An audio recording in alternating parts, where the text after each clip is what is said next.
Hello everyone, this is Rajni Mehta, assistant professor of political science. आज हम करेंगे अरस्तू के राज्य संबंधी विचार।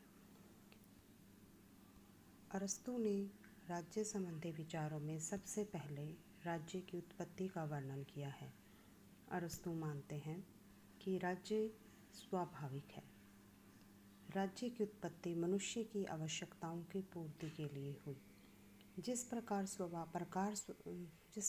परिवार स्वाभाविक है, उसी प्रकार राज्य का उदय जीवन के लिए, सज्जीवन के लिए इसका अस्तित्व बना हुआ है। अरस्तू कहते हैं, जिस तरीके से बिना परिवार के हम नहीं रह सकते, हमारी आवश्यकताओं की पूर्ति परिवार में रहकर होती है, उसी तरीके से राज्य भी हमारे लिए अनिवार्य है। राज्य के अंदर हमारी सभी आवश्यकताओं की पूर्ति होती है। राज्य के अंदर ही हम अच्छा जीवन बिता सकते हैं और राज्य के साथ ही हमारा अस्तित्व बना हुआ है। अरस्तू के अनुसार परिवार, ग्राम व्यक्ति की सभी आवश्यकताओं की पूर्ति नहीं कर पाते, इसलिए राज्य का उदय हुआ। पति पत्नी से परिवार बनता है, परिवार से कुटुंब और कुटुंब से ग्राम और ग्राम से नगर राज्य बनते हैं। अरस्तू कहते हैं कि परिवार और गांव सभी आवश्यकताओं की पूर्ति नहीं कर पाते। परिवार में रहकर हम कुछ ही आवश्यकताओं की पूर्ति करते हैं और गांव में रहकर भी हमारी कुछ ही आवश्यकताओं की पूर्ति होती है। हमारी सभी आवश्यकताओं की पूर्ति नहीं होती, इसलिए राज्य का उदय हुआ। अब राज्य का उदय कैसे हुआ? अरस्तू बताते हैं कि सबसे पहले पति पत्नी मिलकर परिवार बनाते हैं, संतान की उत्पत्ति करते हैं और परिवार बनते हैं। जब कुछ परिवार मिलते हैं तो कुटुंब बनता है और कुटुंब मिलते हैं तो गांव बनता है। गांव और गांव मिलते हैं तो नगर राज्य बनता है। इसलिए अरस्तू कहते हैं कि इन सब समुदायों में हमारी आवश्यकताओं की पूर्ति पूरी नहीं हो पाती, इसीलिए राज्य की उत्पत्ति हुई। राज्य हमारी सभी आवश्यकताओं की पूर्ति करता है। राज्य का विकास। अरस्तू कहते हैं कि राज्य का विकास अचानक नहीं हुआ, बल्कि उसका विकास किया गया है, निर्माण किया गया है। बिना राज्य के व्यक्ति का विकास भी नहीं हो सकता, इसलिए अरस्तू मानते हैं कि राज्य व्यक्ति के शरीर की भांति है। जिस प्रकार शरीर बिना अंगों के सहयोग के नहीं चलता, उसी तरह से राज्य व्यक्तियों के सहयोग के बिना नहीं चलता। परिवार और गांव इसके अंग हैं। यानी कि अरस्तू ने राज्य की तुलना व्यक्ति के शरीर से की है। हमारा शरीर बिना अंगों के सहयोग से नहीं चलता। हाथ, पैर, नाक, मुंह, ये सब व्यक्ति के शरीर के लिए अनिवार्य हैं। अगर इनमें एक अंग भी चलना रुक जाता है तो व्यक्ति का विकास रुक जाता है। उसी तरीके से अरस्तू कहते हैं कि राज्य भी व्यक्तियों रूपी अंगों से चलता है। जब सभी व्यक्ति मिलते हैं तो राज्य बनता है। इसलिए व्यक्तियों के सहयोग के बिना राज्य नहीं चल सकता। व्यक्ति, परिवार और गांव इसके अंग हैं। राज्य की विशेषताएं। अब अरस्तू ने राज्य की विशेषताओं का वर्णन किया। सबसे पहले वो कहते हैं राज्य स्वाभाविक संस्था है। यानी कि जिस तरीके से परिवार हमारे लिए स्वाभाविक है, परिवार हमारी प्रथम पाठशाला है। परिवार में हम सब कुछ सीखते हैं। बिना परिवार के व्यक्ति की कल्पना नहीं की जा सकती। उसी तरीके से राज्य भी व्यक्ति के लिए अनिवार्य है। राज्य व्यक्ति की स्वाभाविक संस्था है कि राज्य के बिना व्यक्ति का सहयोग, विकास हो ही नहीं सकता। सेकंड, राज्य व्यक्ति से पूर्व है। अरस्तू कहते हैं कि व्यक्ति से पहले राज्य आया।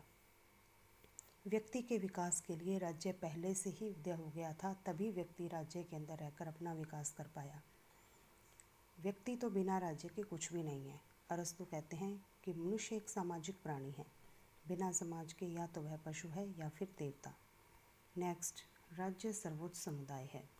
प्लेटो मानते हैं कि राज्य एक समुदाय है। जिस तरीके से समाज के अंदर बहुत सारे समुदाय होते हैं, उसी तरह से राज्य भी एक समुदाय है, लेकिन राज्य इन सभी समुदायों में से सर्वोच्च समुदाय है।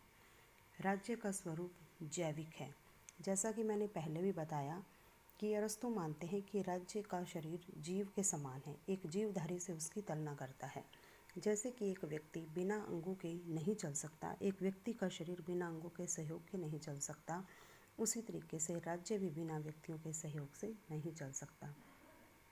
राज्य आत्मनिर्भर संगठन है। अरस्तू मानते हैं कि राज्य अपने आप में पूर्ण है। व्यक्ति राज्य के अंदर रहकर अपनी सभी आवश्यकताओं की पूर्ति करता है। राज्य पर डिपेंड होता है व्यक्ति, और राज्य के अंदर ही सभी अपनी आवश्यकताओं की पूर्ति करता है। राज्य विविधता में एकता है। अरस्तु कहता है कि समाज में, गांव में अलग अलग तरह के लोग, अलग अलग तरह के व्यक्ति रहते हैं, विविधता होती है, लेकिन राज्य उनको एक सूत्र में पिरोता है। राज्य विविधता में एकता स्थापित करता है। राज्य के अंदर रहकर सभी लोग एक हो जाते हैं और वो उसी राज्य के जाने जाते हैं। राज्य आध्यात्मिक संगठन है, यानी कि राज्य एक धार्मिक संगठन है, आध्यात्मिक संगठन है। राज्य हमें संस्कार सिखाता है, राज्य हमें कर्तव्यपरायणता की भावना सिखाता है, राज्य हमें परोपकार सिखाता है। इसलिए राज्य का अर्थ धार्मिक होना नहीं बल्कि आध्यात्मिक होना है, जिसकी छत्र छाया में रहकर हम संस्कार सीखते हैं, कर्तव्य सीखते हैं, निष्ठा सीखते हैं, देशभक्ति सीखते हैं।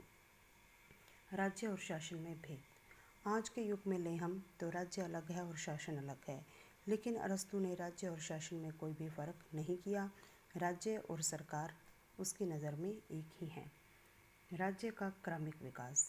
अरस्तु राज्य की उत्पत्ति अचानक नहीं मानते। वो कहते हैं कि राज्य क्रम वाइज आया, स्टेजेस आई। जैसे पहले परिवार आया, फिर गांव आया, कुटुंब आया, फिर गांव आया और फिर राज्य आया। तो राज्य अचानक आने वाली संस्था नहीं बल्कि क्रमिक विकास हुआ। नगर राज्य सर्वाधिक श्रेष्ठ राज्य। अरस्तु की एक बात सबसे महत्वपूर्ण वो है कि वो ये कहते हैं नगर राज्य सर्वाधिक श्रेष्ठ राज्य है।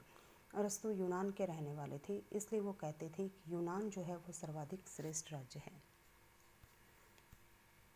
राज्य के कार्य या उद्देश्य। अरस्तु ने राज्य के कार्य और उद्देश्यों का वर्णन किया। वो ये कहते हैं कि राज्य आत्मनिर्भर जीव और दूसरा आनंदपूर्वक जीवन का निर्माण। वो ये कहते हैं कि राज्य के अंदर रहकर या राज्य का मुख्य उद्देश्य है आत्मनिर्भर जीव, यानी कि जो संसार में प्राणी हैं उनको आत्मनिर्भर जीवन देना। राज्य का उद्देश्य है कि व्यक्ति की सभी आवश्यकताओं की पूर्ति करना। राज्य आज भी हम देखते हैं कि मनुष्य के जन्म से लेकर मृत्यु तक राज्य का इंटरफेरेंस है। अगर हमारा जन्म होता है तो बर्थ सर्टिफिकेट बनता है और अगर हमारी मृत्यु होती है तो डेथ सर्टिफिकेट बनता है।